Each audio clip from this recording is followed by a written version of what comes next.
Hey everyone, I'm Bobby Sylvester of the FantasyPros Football Podcast, and today I've got my top 5 waiver wire rankings for Week 11 of your fantasy football season. Let's start up at number 5, where I've got Tampa Bay Buccaneers tight end, Jaydon Howard. Howard's going to be a popular pickup this week, and you probably expected to see him higher in this list, but he moves from the easiest matchup of the year versus Arizona to quite possibly the hardest this week versus the New Orleans Saints. There's appeal in his rest of the season upside if the Bucs continue to target him, however, so he should be owned in every league.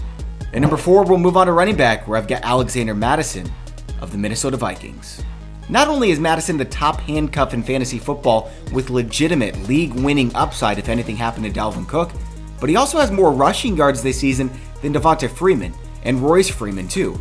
You can start him in your flex most every week, even while he's the backup for Dalvin Cook. And at number 3, I've got Auden Tate, wide receiver of the Cincinnati Bengals. With AJ Green suffering a setback, Tate should be a priority pickup for fantasy teams in need of a wide receiver.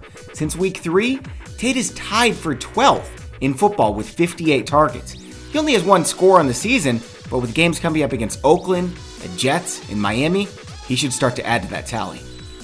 At number 2, we'll stick with wide receiver. This time I've got Demaryius Thomas of the New York Jets. Long gone are the days where Thomas is going to compile 1,600 receiving yards or 14 touchdowns, but he's just one injury season removed from 949 yards and 83 receptions. Since joining the Jets starters, he has as many targets as Tyler Lockett, Stephon Diggs, and Kenny Golladay. Those targets, of course, don't mean as much coming from Sam Darnold, but matchups versus Washington, Oakland, Cincinnati, and Miami the next 4 weeks should definitely perk up your ears. And at number 1, it's back to running back, where I've got Brian Hill of the Atlanta Falcons. At the time I'm recording this video, we don't know the result of Devonta Freeman's MRI. He could be back for week 11 or miss the rest of the season. With Ito Smith already on IR, that would mean 15 to 20 touches every game for Brian Hill in a strong offense. Don't sleep on the fact either that Hill is an explosive athlete and could break out in this role to become a weekly RB2.